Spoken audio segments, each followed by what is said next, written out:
एक बार राखी पर बहन आशा अपने भाई सुयश को राखी बांधने आई। सुयश की मजाक ने आशा की भावनाओं को चोट पहुंचाई। मां ने सच्चाई समझाई, लेकिन आशा की आंखों में आंसू थे। सुयश ने अपनी गलती महसूस की और माफी मांगी। रिश्ते फिर से मजबूत हुए जब मीनाक्षी ने कहा कि अगली राखी पर वे आशा से ही उपहार मांगेगी। दीदी राखी बांधने आई हो या फिर हमें कंगाल बनाने। आशा एक मध्यम वर्गीय परिवार की बड़ी बेटी थी। माँ बाप ने बड़े लाड़ प्यार से पाला था उसे और अपने छोटे भाई सुयश को भी। जब आशा की शादी हुई तो वह ससुराल चली गई, लेकिन उसका मन हमेशा मायके में अटका रहता। हर साल राखी पर वह मायके जरूर आती, सुयश को राखी बांधती और बदले में अपने भाई से उपहार लेती। शुरू में सुयश मुस्कुराकर बहन के लिए नए कपड़े, चॉकलेट्स और कुछ पैसे देता, लेकिन जैसे जैसे समय बदला, जिंदगी की जिम्मेदारियां बढ़ीं। सुयश अब खुद एक पति और पिता बन चुका था। उसके पास जरूरतें भी थीं, सीमित आमदनी थी और सबसे बड़ी बात, अब उसकी पत्नी भी थी, मीनाक्षी। राखी का त्योहार फिर से आया। आशा पूरे उत्साह से मायके आई। उसने अपने बेटे के लिए नई शर्ट, मिठाई और तोहफे लाए और अपने भाई सुयश के लिए सोने की राखी भी। जब राखी बांधने की बारी आई तो आशा बोली, भाई इस बार तो बड़ी मेहनत से राखी लाई हूं। तुम्हारी भाभी को भी बहुत कुछ लाए हैं। तुम क्या दे रहे हो? तभी सुयश हंसते हुए बोला, दीदी राखी बांधने आई हो या फिर हमें कंगाल बनाने। ये शब्द सुनकर आशा के चेहरे की मुस्कान जैसे जम गई। वो कुछ नहीं बोली, लेकिन उसकी आंखें बहुत कुछ कह गईं। उसने धीरे से राखी बांधी, टीका किया, मिठाई खिलाई और बस चुपचाप बैठ गई। मीनाक्षी को भी थोड़ा अजीब लगा, लेकिन उसने भी मजाक में, हंसी में उड़ा दिया। शाम को जब सब बातें कर रहे थे, आशा ने मां से पूछा, मां क्या बहन अब भाई पर बोझ हो गई है?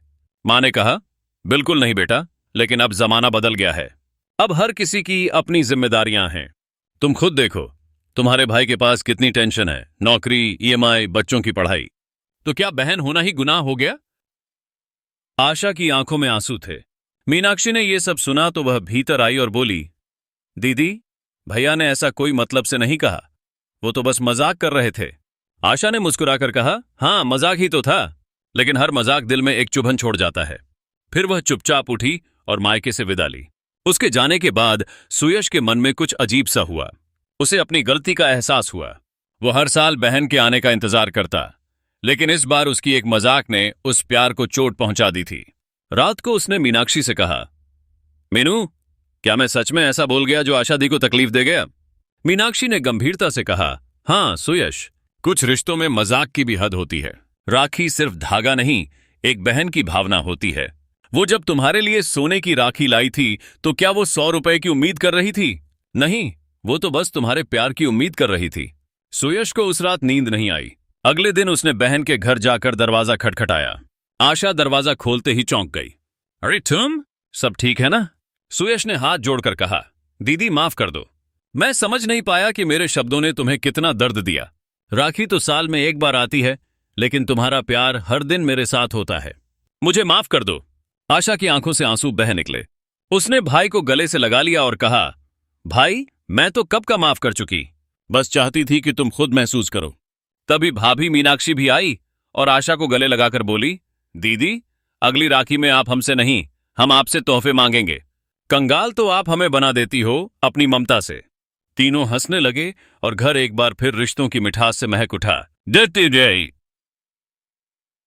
दोस्तों, इस कहानी से हमें यही सीख मिलती है कि रिश्तों में शब्दों की कीमत बहुत होती है। कभी कभी एक मजाक भी दिल को गहरा जख्म दे सकता है। इसलिए हर त्योहार को सिर्फ रस्म नहीं, भावना से मनाएं। दोस्तों, अगर आपको यह कहानी अच्छी लगी हो तो लाइक, शेयर और फॉलो जरूर करें।